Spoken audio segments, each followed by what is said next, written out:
এটা জেনা করার পরে পেটে সন্তান হয়েছে।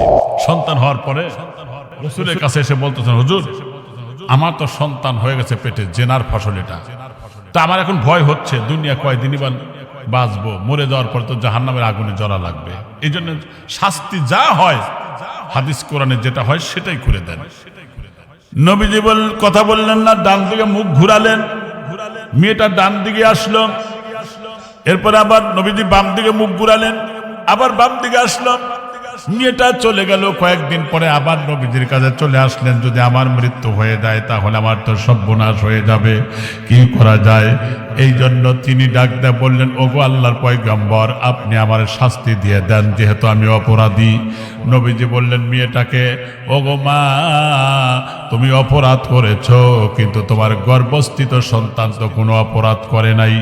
এখন যদি তোমারে পাথর মেরে হত্যা করে দেই তাহলে তোমার গর্ভের সন্তানটাও মারা যাবে, সে তো কোনো অপরাধ করে নাই।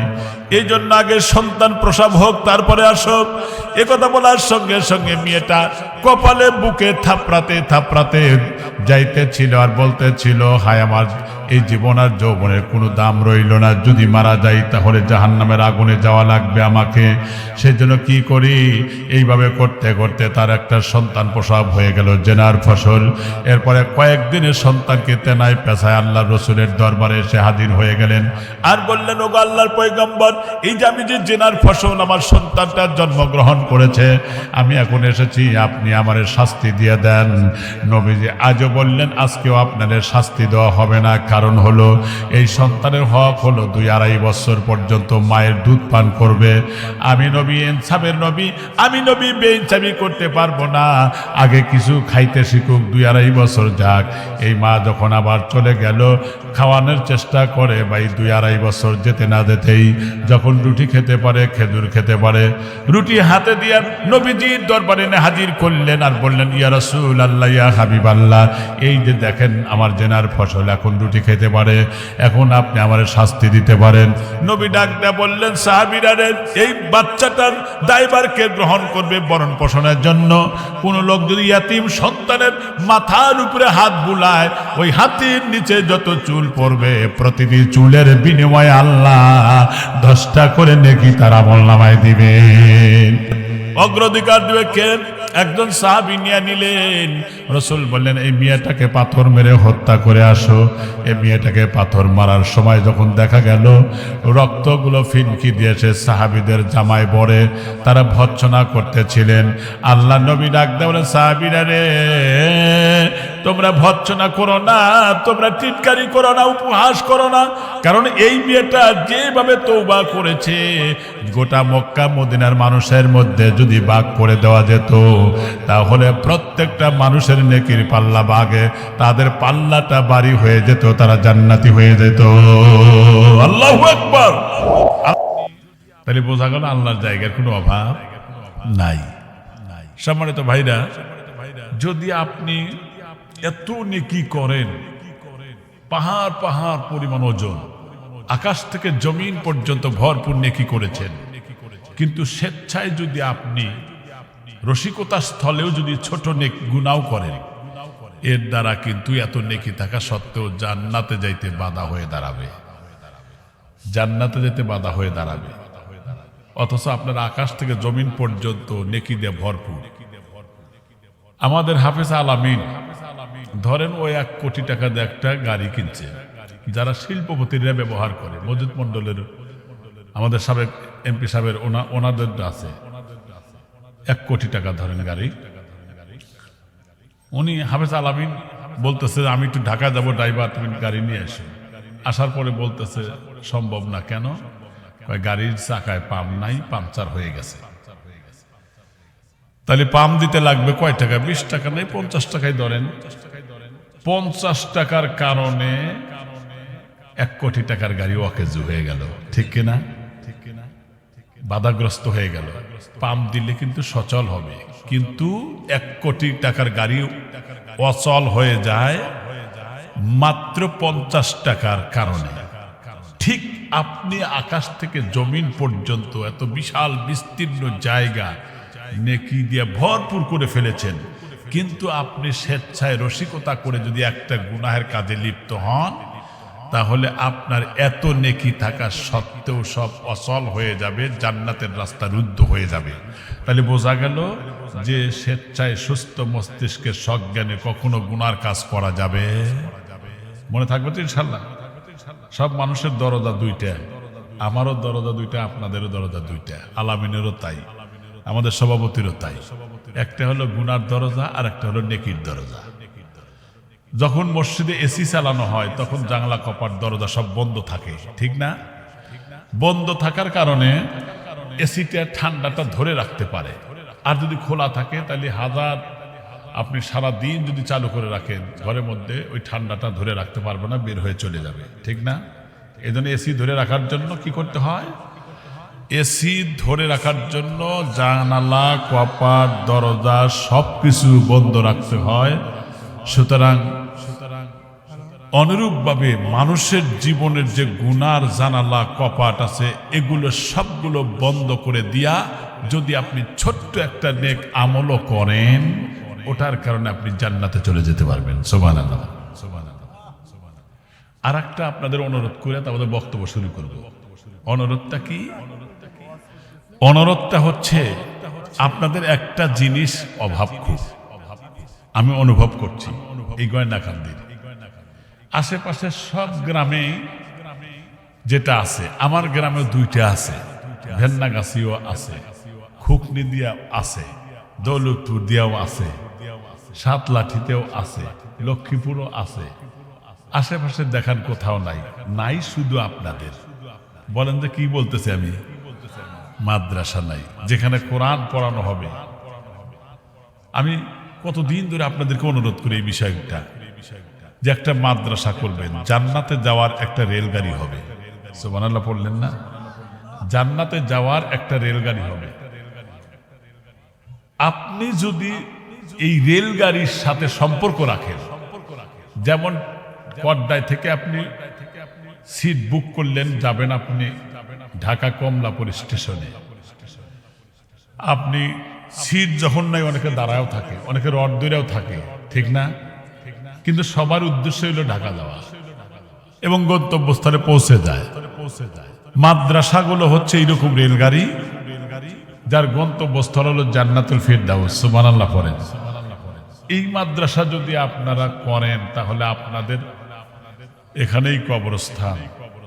ছেলেপেলে আমার মাদ্রাসা যখন করলাম, ছেলেরা প্রত্যেক দিন সূরা ইয়াসিন কবরস্থানের মধ্যে আমাদের রাস্তা করে দেওয়া আছে, পাকা করে ওখানে যায় আর তেলাওয়াত করে। তলেবে ইলম যখন কবরস্থানের পাশ দিয়ে যায়, আল্লাহ তাদের ইজ্জতের খাতিরে আল্লাহ তাদের কবর আযাব মাফ করে দেন। সুবহানাল্লাহ পড়েন। এত বড় সুযোগটা কি আপনারা ছেড়ে দিবেন?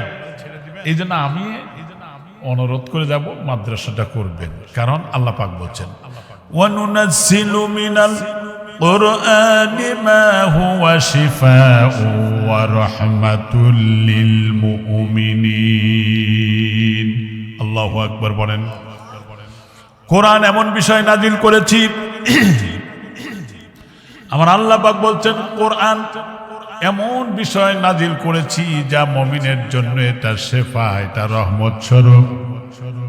কিন্তু যারা বেঈমান, যারা মুনাফিক, সুতরাং জালিমদের জন্য এটা ক্ষতি বৃদ্ধি করবে, আর ঈমানদারদের জন্য পরকালের সুন্দর মুক্তির ব্যবস্থা করে দিবে।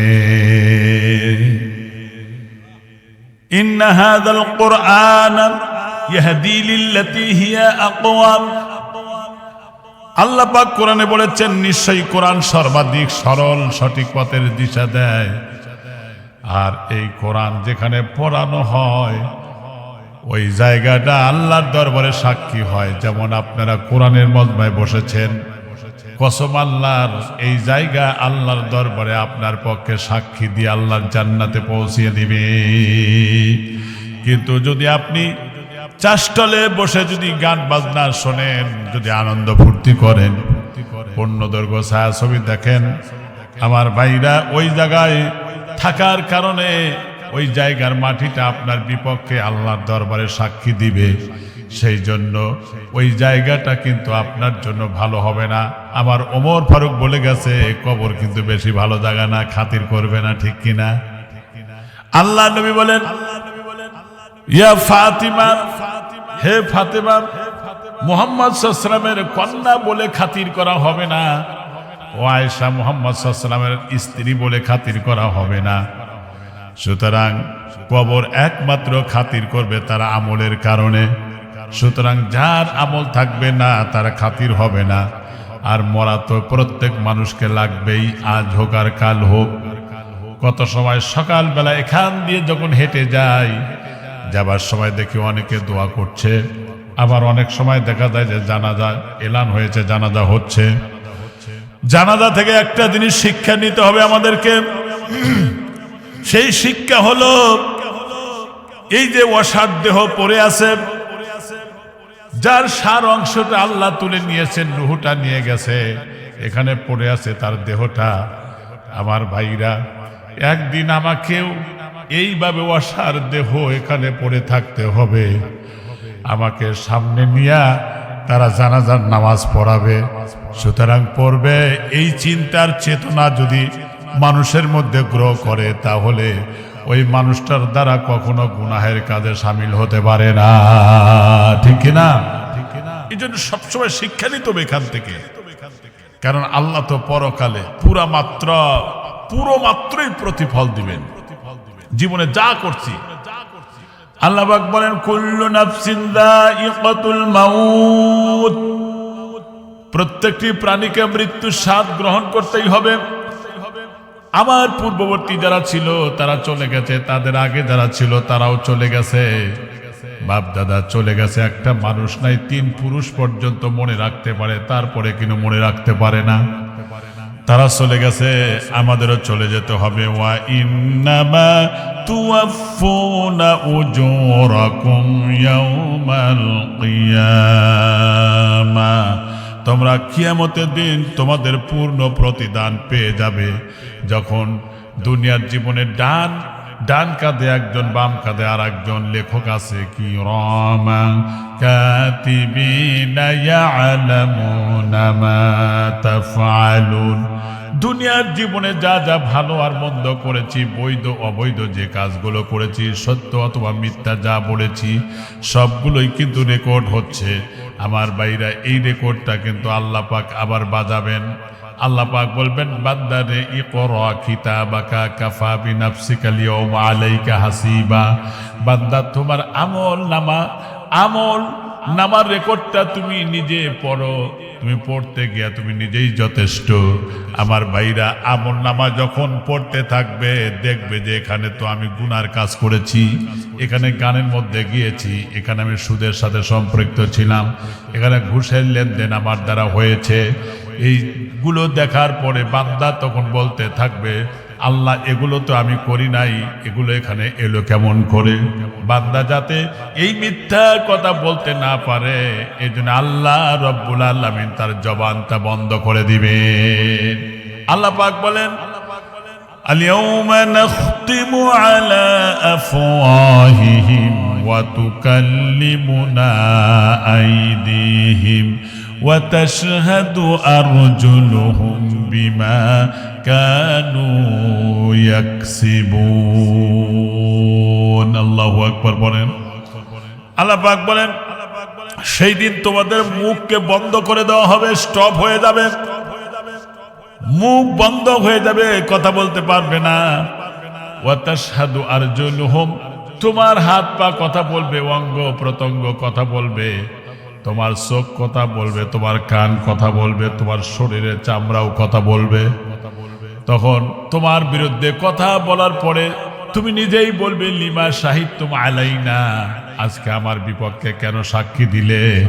তখন বলবে, ক্বালু আতাকানাল্লাহ, আল্লাহ রব্বুল আলামিন আমাকে আজকে আমার জবানটা খুলে দিয়েছে। এই জন্য আপনার হাত কথা বলবে, পা কথা বলবে, কান কথা বলবে, চোখ কথা বলবে, শরীরের চামড়া পর্যন্ত আমার আপনার বিরুদ্ধে আল্লাহর দরবারে নালিশ করবে। আল্লাহু আকবার।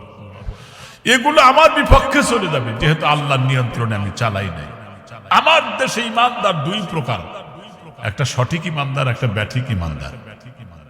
ব্যাঠিক ইমানদার কি? কিছু ইমানদার আছে যেটা কুকুরের সাথে তুলনা করা যায়, আল্লাহ কি কাম কুকুর ওই যে যাইতেছে, আলোচনা এসে গেছে কুকুরও যাইতেছে। কুকুরের সাথে তুলনা করা যায় কেন? দেখেন কুকুর যখন পেশাব করে এক ঠ্যাং উঁচা করে দিয়ে পেশাব করে না, ব্রাশ ফায়ার করে। ওর তো আর চেন খোলা লাগে না, প্যানও খোলা লাগে না, খোলাই থাকে।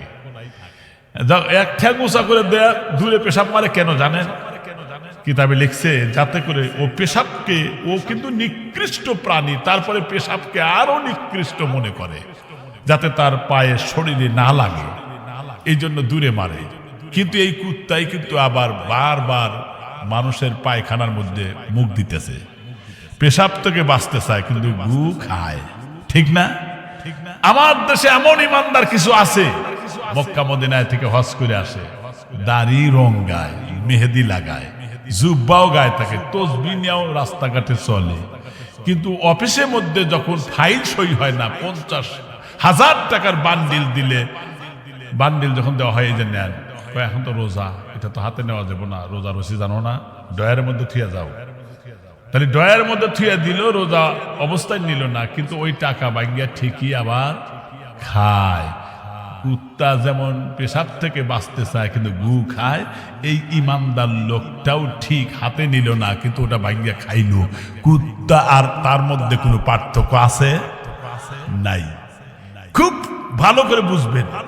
এই জন্য এই ধরনের ইমানদার হয়ে কাজে লাগবে না পরকালে। ইমান আনতে হবে সঠিক পদ্ধতিতে, যে আমার জীবনে যাতে কোনো অন্যায় না হয়, সুদ না হয়। আপনাদের গ্রামে সুদ মুদ নাই আশা করি, ইনশাআল্লাহ আছে? বিশ্বাস করেন, হাইছেন না, বিশ্বাস করেন, কসম আল্লাহ, কসম আল্লাহ, কসম আল্লাহ। আপনি হারাম খাবেন, এক লোকমা খাইলেন, রক্ত মাংস বৃদ্ধি হলো, আপনার এই হাত তুলে আল্লাহর কাছে দোয়া করলেন, কপাল দিয়ে জমিনে ফালাইলেন, আপনার এই দোয়া আর এই সেজদা আল্লাহ কবুল করবে না। কারণ 1 নম্বর ইবাদত কবুলের শর্তই হচ্ছে হালাল খাওয়া। কি খাওয়া? হালাল খাওয়া। এই জন্য হারাম খাবো না, আজকে এই নিয়ত করতে পারবো না, কারণ আমাকে তো মরা লাগবে, মৃত্যু ছাড়া এটা তো কেউ ধরে রাখতে পারবে না পৃথিবীতে কেউ।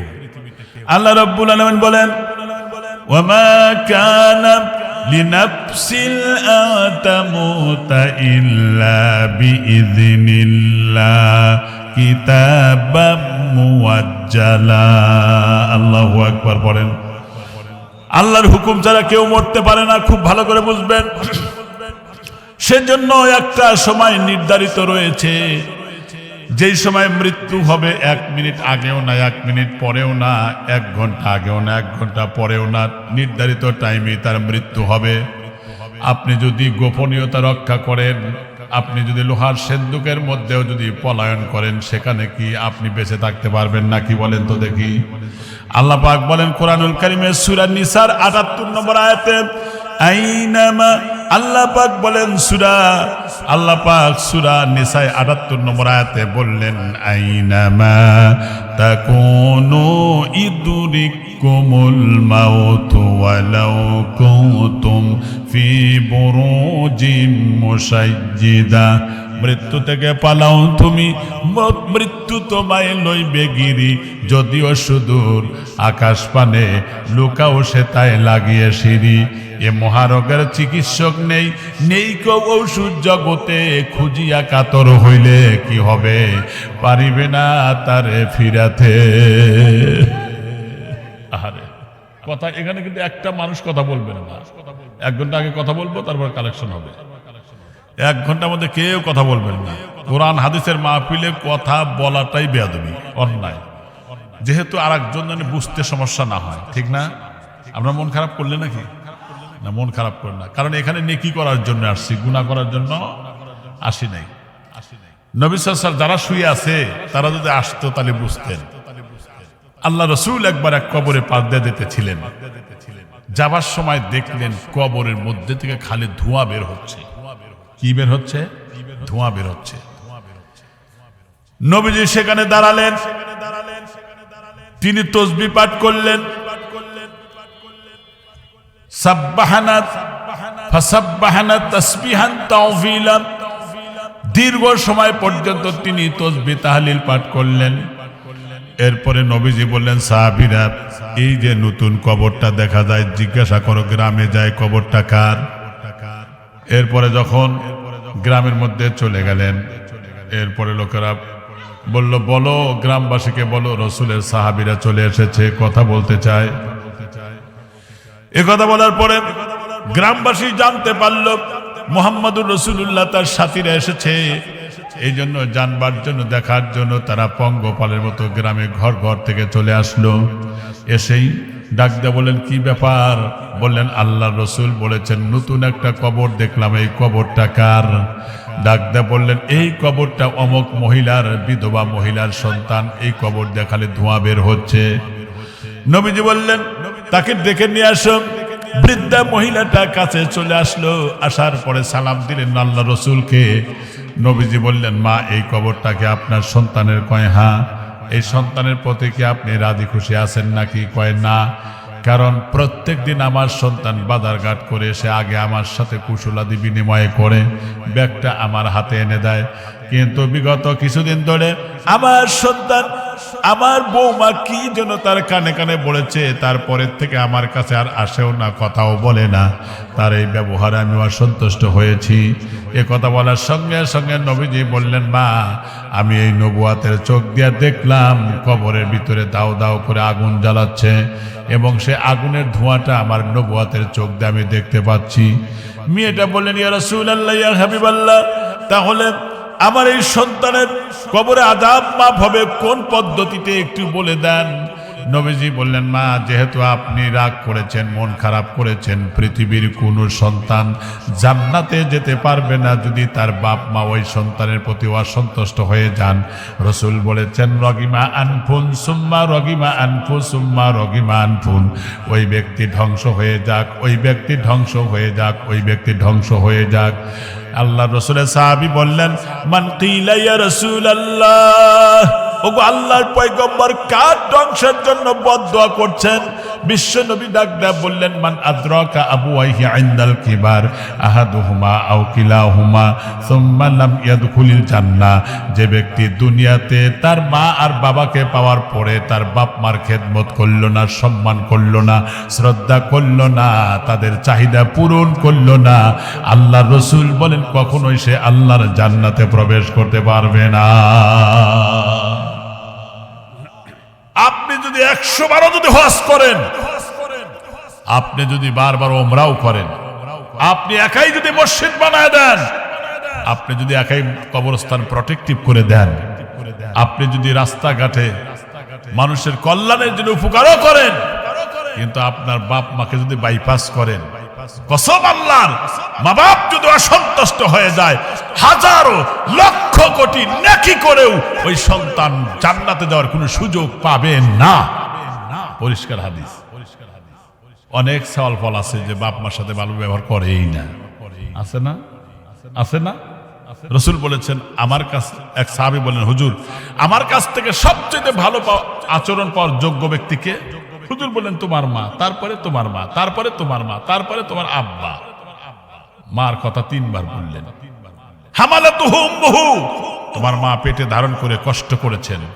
আপনি একটা ইট খুল, সোজা হিসাব ইট যদি আপনি এই রশিদে বাঁধা পেটের সাথে লাগাইয়া পিঠে যদি আপনি বাঁধা 24 ঘন্টাও আপনি ধরে রাখতে পারবেন না, ঠিক কিনা?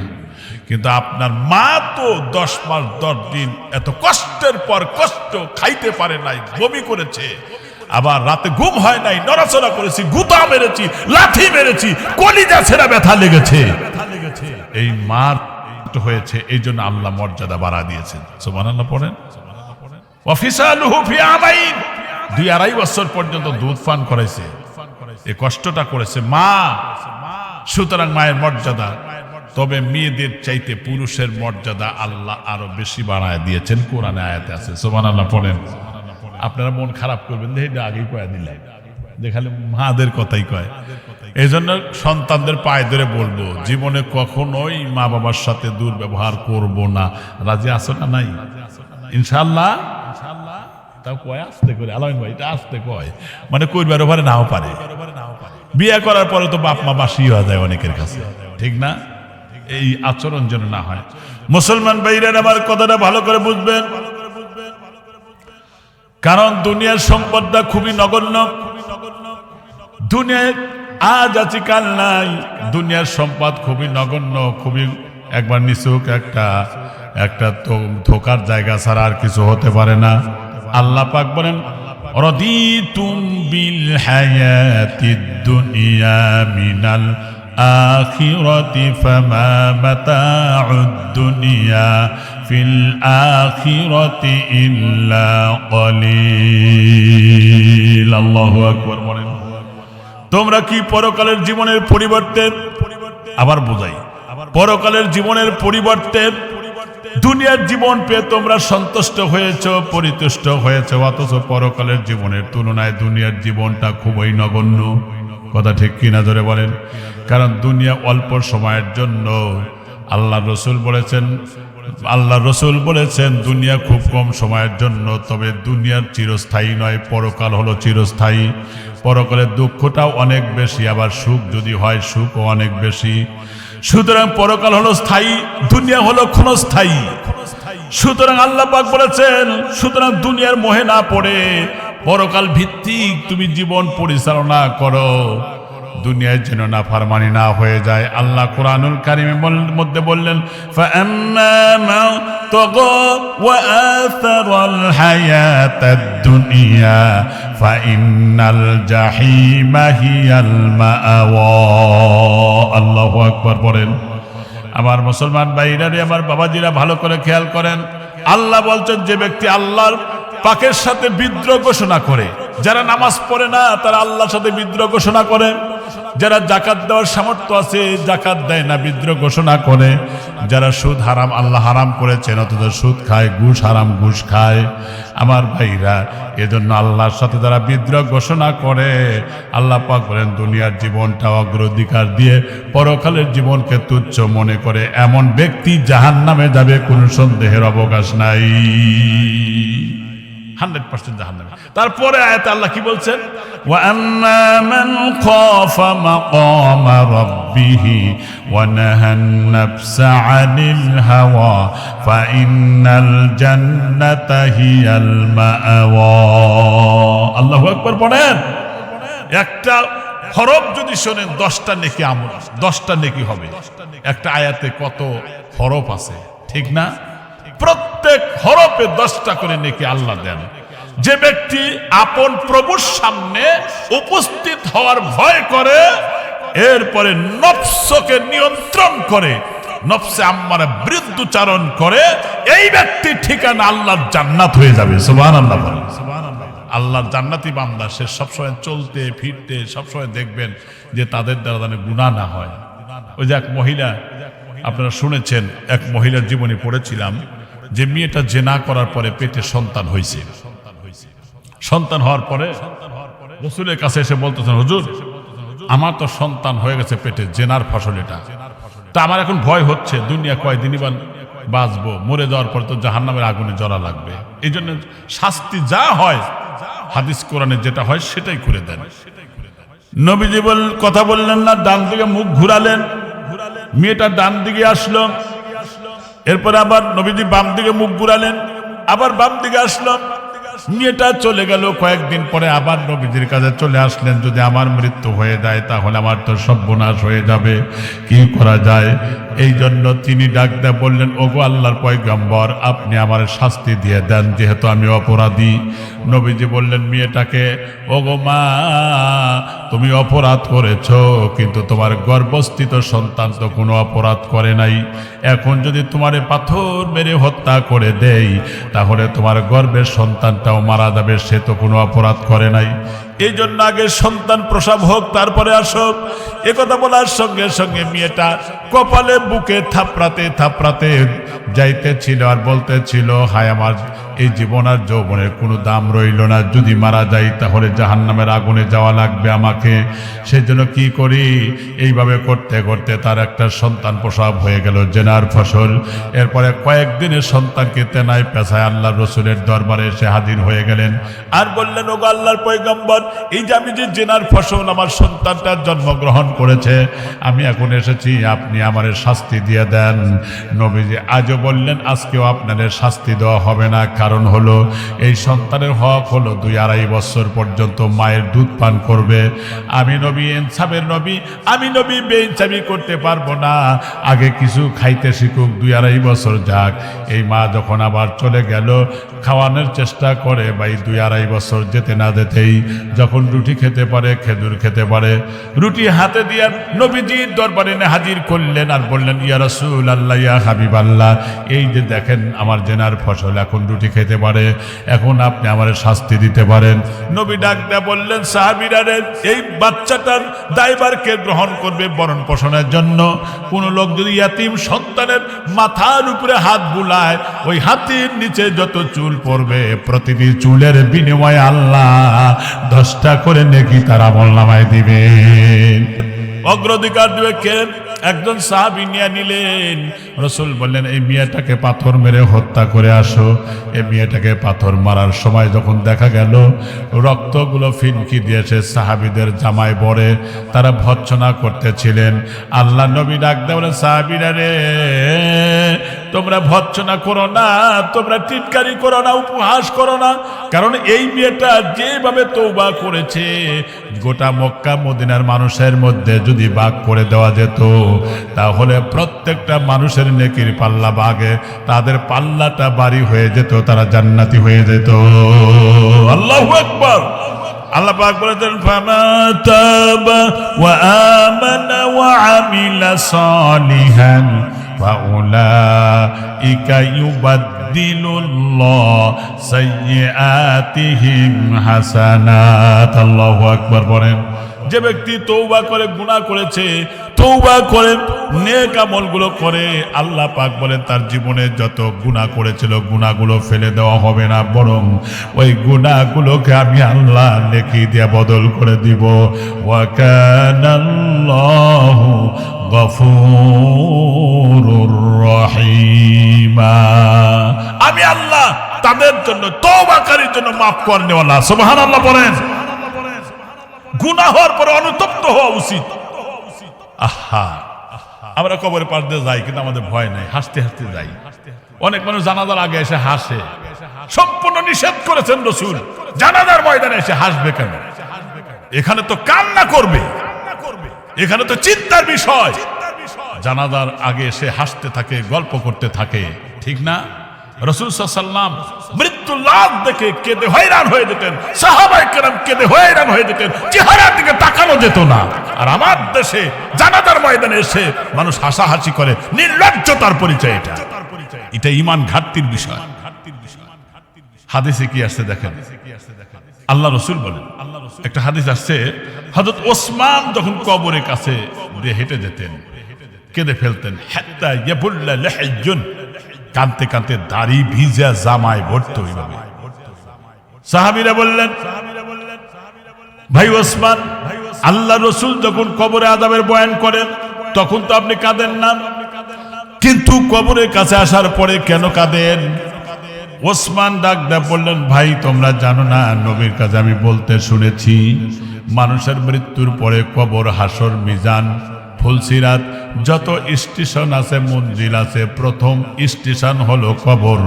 ফাইন নাজা বাদা, যদি কবর থেকে সওয়াল জবাব দিয়ে নাজাত পেয়ে যায় তাহলে বাকি সব জায়গায় বিনয় হিসেবে পার হয়ে আল্লাহর জান্নাতে চলে যাবে। কবরে দিয়ে আসলেন, 40 কদম আসতে যে সময় লাগে এর মধ্যে ফেরেশতা আসে, এসে তারে বসায় জিজ্ঞাসা করে, মার রব্বুকা, মা দীনুকা, মান নাবিয়ুকা, রবকে, দিন কি, নবীকে? রাসূলকে ডান সাইডে দেখিয়ে বলা হবে, মা কুনতা তাকুলু ফি হাযার রাজুল, এই মানুষটার সম্পর্কে তোমার কি ধারণা? সেই লোকটা যদি বেঈমান হয় বলবে, লা আদ্রি, লা আদ্রি। নামাজ নাই, রোজা নাই, হজ নাই, যাকাত নাই, নেক আমল নাই, বলবে লা আদ্রি, লা আদ্রি, আমি কিছুই জানি না। আর যদি ঈমানদার হয়, বলা মাত্র তার জবান থেকে কথাটা বের হয়ে যাবে আর আওয়াজ হবে, আবশিরু বিল জান্নাহ ওয়া আলবিসুহু বিল জান্নাহ, জান্নাতের সুসংবাদ গ্রহণ করো এবং জান্নাতের পোশাক আল্লাহ পাক তোমারে পরিধান করায় দিক। জোরে বলেন আমিন। ঘুমায় যাবে। খুব খেয়াল করেন, আমি কিন্তু কালেকশনে টানবো, আমার মাথায় আছে, টাইমের জ্ঞানও আছে কাছে। তো এই যখন এই আরামে ঘুমায় যাবে দুনিয়াতে, যারা ইমানদার হয়ে কবরে যাবে, এই ব্যক্তি কবরে যাওয়ার পরের থেকেই বিচারের আগ পর্যন্ত, কিয়ামতের আগ পর্যন্ত, যদি সব শেষ হওয়ার আগ পর্যন্ত আরামে ঘুমায় থাকবে। সুবহানাল্লাহ বলেন। আর বেঈমানের জন্য কবরে দেওয়ার পর ওই দিন থেকে গুলি শুরু হয়ে যাবে। এমন গুলি শুরু হবো, গিলাদুল সিদাদুল লা ইয়াসুনাল্লাহ মা আমারহুম ওয়া ইয়াফআলুনা মা ইউমারুন। এমন কঠোর ফেরেশতা, নির্মম, যার মায়া নাই, দয়া নাই, আল্লাহ নির্দেশ পাওয়া মাত্র তাকে শায়েস্তা করা শুরু করবে, কিন্তু মরে যাবে না। লা ইয়ামুতু ফিহা, সেখানে মরবে না, কিন্তু শাস্তি পাইতেই থাকবে, পাইতেই থাকবে, পাইতেই থাকবে, ভয়ঙ্কর শাস্তি। আহারে কবরে আযাব যখন পড়ি তখন হাদিসে, তখন নিজেই সহ্য করতে পারি না। আল্লাহ কি আমল করছেন, কি করে বাঁচবো? আমল নিয়ে বেহেশতে যাওয়া সম্ভবই না আল্লাহর দয়া ছাড়া, ঠিক কিনা? কোনোভাবেই সম্ভব না আল্লাহর দয়া ছাড়া জান্নাতে যাওয়া। বিশ্বাস করেন মুসলমান ভাইরা। সাহাবায়ে কেরাম দেখেন, এই যে আমাদের বলেন তো, রাসূলের উম্মতের মধ্যে সবচাইতে নরম দিলওয়ালা মানুষকে আবু বকর। তিনি কিন্তু গাছের দিকে তাকাইতেন আর বলতেন, ইয়া লাইতানি কুনতু সাজা, হে গাছের পাতা যদি আমি হয়ে যেতাম, বোটাচ্যুত হয়ে মাটিতে পড়ে যেত, হয় পশু পাখি খেয়ে ফেলতো, না হলে জ্বালানি কাজে ব্যবহার হইতো, আমার হিসাব লাগতো না। অথচ 10 জন মানুষ দুনিয়া থেকে জান্নাতের টিকিট পেয়েছিলেন। তারপরে তার কত চিন্তা, ইয়া লাইতানি কুনতু তুরাবা, আমি যদি মাটি হয়ে যেতাম, আমার তো হিসাব দেওয়া লাগতো না। ইয়া লাইতানি কদ্দামতু লিহায়াতি, যদি পরকালের জন্য কিছু দুনিয়ার জীবনে করতাম, তাহলে আজকে এই বিপদের সম্মুখীন হওয়া লাগতো না। আচ্ছা বলেন, ওই দিনকে আফসোস করে কোনো কাজে দিবে? আল্লাহ পাক বলেন, ইয়া লাইতানি লাইলাতানি লামাত্তাকিযু ফুলানান খলিলা। আল্লাহ পাক বলেন, যদি ওকে বন্ধু রূপে গ্রহণ করতাম, না করতাম, যেমন দুনিয়ার জীবনে যে নামাজ পড়ে নাই, দুশ্চরিত্রবান মানুষ যারা ইসলামী আন্দোলন পছন্দ করে নাই, কোরআনের হুকুমত চালু হোক সমাজ এটা পছন্দ করে নাই, আল্লাহর আইন আর সৎলোকের শাসন কায়েমের চিন্তা আর চেতনা তার মধ্যে জাগ্রহ করে নাই, এই লোকটা তখন বলবে, আমি যদি অমুক নেতাকে না মানতাম, অমুকের পিছনে যদি না জানতাম, কতই না ভালো হতো। ইয়া লাইতানা আতা'নাল্লাহ ওয়া আতা'নার রাসূলা, যদি আল্লাহ এবং আল্লাহ রসুলের আনুগত্য করতাম, কতই না ভালো হতো। ওই দুর্ভাগ্য আমার, ইয়া লাইতানি ইত্তাখাযতু মা'আর রাসূল সাবিলা, যদি রসুলের পথ অবলম্বন করতাম তাহলে জান্নাতে চলে যেতে পারতাম। আজকে বড় বিপদের সময়, এখন তো আর উপায় নাই। ইয়া লাইতানি কুনতু মা'আহুম ফাআফওয়াজা ফাওজান আযীমা। আল্লাহ পাক বলেন, তাদের সঙ্গে যদি থাকতাম যারা নেক আমল করেছে, কামিয়াব মানুষ যারা, ইমানদার যারা, তাদেরকে যদি বন্ধু বানাতাম, কতই না ভালো হতো। ইয়া লাইতানি লাম উশরিক বিরাব্বি আহাদা, যদি আমার রবের যারা রবের সাথে যারা শিরিক করে তাদের সাথে যদি না থাকতাম, তাহলে আমার জীবনটা ধন্য হয়ে যেত। ইয়া লাইতানা নুরাদ্দু ওয়ালা নুকাযযিবা বিআয়াতি রাব্বিনা ওয়া নাকুনা মিনাল মুমিনিন।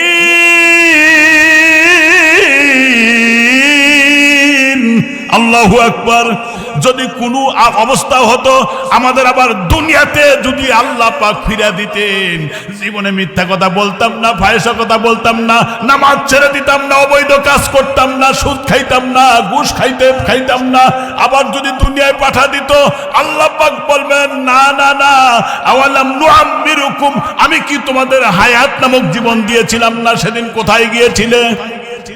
আল্লাহ তো আর সময় দিবেন না রে ভাই, আমার ভাইরা। এই জন্য রাসূল সাল্লাল্লাহু আলাইহি ওয়াসাল্লাম দেখেন, কত কথা মনে পড়তেছে, বলবো না। রাসূল সাল্লাল্লাহু আলাইহি ওয়াসাল্লাম একটা অসময়, যে সময় জিবরাইল আসে না, কিন্তু ওই সময় জিবরাইল এসে বলতেছেন, হুজুর আপনার কি আশেপাশে কেউ মারা গেছে? নবী বললেন, আমি তো বলতে পারবো না, তথ্য নিয়ে দেখি। তিনি ঘোরা শুরু করলেন। ওনার ধারণা ছিল আমার এক সাহাবী, যার নাম হলো সাদ, তিনি অসুস্থ হয়ে আছে, তাই তাকে দেখতে গেলেন। নবীর আগমনের শব্দ পেয়েই মহিলারা আড়ালে গেলেন, জিজ্ঞাসা করলেন আড়াল থেকে, সাদ কি সুস্থ আছে? বললেন, না, সে মারা গেছে অমুক ঘরে। নবীজি সেই ঘরের মধ্যে যখন ঢুকতেছিলেন, মনে অসংখ্য মানুষের ভিড় ঠেলে যেভাবে যায় ওইভাবে তিনি পা উঁচা করে আঙ্গুলের উপরে ভর করে যেতেছিলেন। ওখান থেকে দেখে বারবার মুখ মুছতেছেন, কপাল ঘেমে যাচ্ছে। সাহাবীরা বললেন, ইয়া রাসূলুল্লাহ, বুঝতে পারলাম না, আপনি যখন এই ঘরের মধ্যে ঢুকলেন, এই ঘরের মধ্যে একজন মানুষও তো নাই, কিন্তু আপনি ঢুকলেন মনে হয় হাজার হাজার লক্ষ লক্ষ মানুষের ভিড় এই জায়গায় আছে, এটা আমার কাছে মনে হয়েছে। ওগো আল্লাহর পয়গম্বর, একটু দয়া করে বলেন তো দেখি, এইভাবে আপনি ঘরের মধ্যে গেলেন কেন? নবীজি ডাক দেয়া বললেন, তোমরা জানো না আমি নবী, আমার নবুয়াতের চোখ দিয়ে যা দেখি তোমরা তা দেখো না, আমি যা জানি তোমরা তা জানো না, আল্লাহ আমারে যেটা দেখায় তোমরা তো সেটা দেখো না। তবে শুনে রাখো, এই ঘরের মধ্যে যখন যেতেছিলাম দুনিয়ার কোনো মানুষ ছিল না, কিন্তু এই ঘরের মধ্যে আল্লাহ পাকের এত অসংখ্য রহমতের ফেরেশতারা এই ঘরের মধ্যে নাজিল হয়েছিল, আমি বিশ্ব নবীর পা রাখার জায়গা ছিল না। এত অসংখ্য ফেরেশতার আগমন করেছিল, আমি আমার পায়ে যাতে ফেরেশতাদের ছোঁয়া না লাগে এই জন্যই আমি পা উঁচু করে আঙ্গুলের উপরে ভর করে চলতেছিলাম। নবীজি যখন এই জানাজায় চলে যাবেন, সাহাবায়ে কেরাম খাটটা কামড়ে নিলেন। এ ভাই, খাট কামড়ে নেওয়ার পরে সাহাবীরা বললেন, এই মানুষটা তো অনেক উঁচা লম্বা, মেদ ভুঁড়ি ছিল, অনেক ওজনের মানুষ ছিল, কিন্তু একেবারে সোলার মতো পাতলা মনে হয়েছে। লোকেরা মনে মনে বলা শুরু করলো, নিশ্চয়ই মনে হয় মুনাফিক হয়ে গেছে, এত পাতলা হইল কেন? আমার ভাইরা, ওই সময় নবীজি টের পেয়ে বললেন, ভাই তোমরা জানো না, আমার সাদের ব্যাপারে এমন কথা বলে দিও না, কারণ তোমাদের কাছে পাতলা হওয়ার একটাই মাত্র কারণ আমার সাদকে তোমরা শুধুমাত্র খাট কান্দে করে নিয়েছো, আর এই সাদের সম্মানার্থে উপর থেকে আল্লাহ পাকের ফেরেশতারা সাদের লাশটা বহন করে নিয়ে কবরস্থানে যায়। ইমানদারের লাশটা স্বয়ং ফেরেশতারা ধরে উঁচু করে ধরে নিয়ে কবরস্থানে নামায়। নবীজি নামাজে দাঁড়িয়ে গেলেন, সাহাবায়ে কেরাম দাঁড়িয়ে গেলেন। কোন সাহাবী লক্ষ্য করলেন, এখানে তো এত মানুষ ছিল না, জীবনে তো কখনো এত মানুষ দেখি নাই, এই মানুষগুলো এলো কোন জায়গায় থেকে? আমার ভাইরা, ওই মুহূর্তে তিনি যেদিকে তাকান, রাসূল যেদিকে তাকান সেদিকেই মানুষ আর মানুষ। জানাজা হয়ে গেল, দোয়া হয়ে গেল, কবরের কাছ থেকে বিশ্ব নবী সরেন না। সাহাবায়ে কেরাম বললেন, ইয়া রাসূলুল্লাহ, ইয়া হাবিবাল্লাহ, আপনি কেন আসেন না? কয়, যাও, আমি যাইতে পারি না, কারণ আমি নবুয়াতের চোখটা দেখতেছি, কবরটা একটু সংকীর্ণ হয়ে আসতেছে। রাসূলের সাহাবীর ব্যাপারে যদি এই অবস্থা হয়, আমাদের কি অবস্থা হবে? আমার ভাইরা, কবর যদি দুই দিকে গিয়ে ঠাসা মারে, আল্লাহ রাসূল হাতের আঙ্গুলের মধ্যে এইভাবে দিয়ে দেখালেন যে দুই দিকের মাটি এই রকম, এক মুড়ার হাড্ডি আর এক মুড়া দিয়ে বের হয়ে যাবে। বিশ্বনবী সাল্লাল্লাহু আলাইহি ওয়াসাল্লামের কন্যা নয়নের পুতুলি ফাতেমা যখন দুনিয়া থেকে বিদায় হয়ে গেলেন, আমার ভাইরা, তিনি বলেছিলেন, আলীকে, স্বামী আমার, আমি মারা যাওয়ার পরে বেশি লোককে খবর না দিয়া আপনি রাতের অন্ধকারে দাফন কাফন করবেন, কম লোককে খবর দিবেন। এরপর সত্যি যখন রাত্রে মারা গেল, দাফন কাফন হয়ে গেল, হযরত আবু যর গিফারি কবরের উপরে মাটি ধরে বলে, রে মাটি, তুমি কি জানো তোমার মধ্যে কাকে রাখলাম? ইনি হচ্ছে সাইয়্যিদাতুন নিসা মিন আহলিল জান্নাহ, জান্নাতের নারীদের নেত্রী ফাতেমাকে কবরে রাখলাম। খবরদার বেয়াদবি করবা না। কিন্তু কোন আওয়াজ নাই। বললেন, এ মাটি, তুমি কি জানো তোমার মধ্যে কাকে রাখলাম? ইনি হচ্ছে জান্নাতের জুয়ানদের সর্দার হাসান আর হুসাইনের আম্মা, যাকে আল্লাহ পাকের রাসূল আদর করতেন, ভালোবাসতেন, জান্নাতের যুবকদের সর্দার। খবরদার বেয়াদবি করবা না। কোনো কথা হয় নাই। এরপরে ডাক দেবেন, এ মাটি, তোর মধ্যে যাকে রেখে দিলাম, আসাদুল্লাহিল গলিব, দুনিয়ার কাফেরদের জন্য বাঘ বানায় আল্লাহ যারে সৃষ্টি করেছিলেন, এটা হলো তার স্ত্রী, বেয়াদবি করবি না। কোনো কথা নাই। ডাক দে বললেন, তোর মধ্যে যাকে রেখে দিলাম, ইনি আর কেউ না, ইনি হচ্ছেন আখিরি জামানার পয়গম্বর নবী মুহাম্মদুর রাসূলুল্লাহ সাল্লাল্লাহু আলাইহি ওয়াসাল্লাম। খবরদার বেয়াদবি করবি না। কবর থেকে আওয়াজ ভেসে আসলো, মুহাম্মদকে চিনি না। আল্লাহু আকবার করে বলেন, মুহাম্মদকে চিনি না, আলীরে চিনি না, হাসান হুসাইনরে চিনি না, ফাতেমারে চিনি না। যদি আমল ভালো হয়, জান্নাতের বিছানা বিছানা তাকে বিছিয়ে দেওয়া হবে। আমল যদি খারাপ হয়ে যায় তাহলে পৃথিবীর দুই প্রান্তরে মাটি গিয়ে এত জোরে ঠাসা মারবে। এই শব্দটা উচ্চারিত হওয়ার পরে আবু যর গিফারি বেহুশ হয়ে গেলেন। জীবনে আর কখনো সংসারের কাজ করে যেতে পারে নাই। এ মুসলমান ভাইরা কবরের চিন্তায়, পেরেশানিতে, অস্থিরতায়, বিষণ্ণতায় ভুগেছে। এই জন্য আমাদের দিলের মধ্যে যদি কবরের ভয় থাকতো তাহলে মানুষ এত হাসতো না, ঠিক কিনা? মানুষের একটু চিন্তা করা দরকার। মানুষের ভালো মৃত্যুরও কিছু আলামত আছে আমার ভাইরা। ভালো মৃত্যুর আলামত হলো 15টা। 1 নম্বর, যার মৃত্যুর সময় কালেমা নসিব হবে সে জান্নাতি হবে, সুবহানাল্লাহ বলেন। 2 নম্বর, কপাল ঘেমে যাবে মৃত্যুর সময়, এটা ভালো মৃত্যুর আলামত। জুমার দিন অথবা জুমার রাত্রে মৃত্যু হবে, এটা হলো ভালো মৃত্যুর আলামত। এরপরে আল্লাহর রাস্তায় শহীদ হয়ে যাবে, এটা ভালো মৃত্যুর আলামত। এরপরে মহামারীতে মারা যাবে, বসন্ত কলেরা মহামারীতে মারা যাবে, এটাও ভালো মৃত্যুর আলামত। পেটের রোগে মারা যাবে, এটাও ভালো মৃত্যুর আলামত। এরপরে দেওয়াল ধসে মাটির সাথে মিশে মাটির তলে মারা যাবে পড়ে গিয়া, এটাও ভালো মৃত্যুর আলামত। এরপরে মহিলাদের পেটে বাচ্চা আছে, ডেলিভারির সময় অনেক মা মারা যায়, এটা ভালো মৃত্যুর আলামত, কারণ সে বিনা হিসেবে জান্নাতে চলে যাবে। এরপরে বিষের ফোড়ায় যদি কেউ মারা যায়, এটাও ভালো মৃত্যুর আলামত। এরপরে আগুনে পুড়ে যদি মারা যায়, পানিতে ডুবে যদি মারা যায়, এগুলো হলো ভালো মৃত্যুর আলামত। সুতরাং নিজের মান আর সম্মান, ইজ্জত রক্ষার জন্য কেউ যদি মারা যায়, এটা ভালো মৃত্যুর আলামত। পরিবার রক্ষা করতে গিয়ে যদি মারা যায়, এটা ভালো মৃত্যুর আলামত। ইসলাম রক্ষা করতে গিয়ে যদি শহীদ হয়, আল্লাহর দ্বীন কায়েমের জন্য জীবন যদি চলে যায়, এটা ভালো মৃত্যুর আলামত। জুলুম প্রতিহত করতে গিয়া বাতিলের সাথে আঘাতপ্রাপ্ত হয়ে যদি মারা যায়, এটাও ভালো মৃত্যুর আলামত। আল্লাহর রাস্তায় পাহারাদারি করতে গিয়ে যদি মারা যায়, এটাও ভালো মৃত্যুর আলামত। কোন মানুষ সদকা করার পর যদি মারা যায়, দান করার পরে যদি মারা যায়, এই ব্যক্তির জন্য ফেরেশতারা আল্লাহর দরবারে সাক্ষী দেয় এই লোকটা দান করে এসেছে। আল্লাহ নবী বলেন এই ব্যক্তি মৃত্যু হবে, তারপরে সে আল্লাহর জান্নাতে চলে যাবে। আল্লাহু আকবার বলেন। এই জন্য দান করাটা ভালো না খারাপ?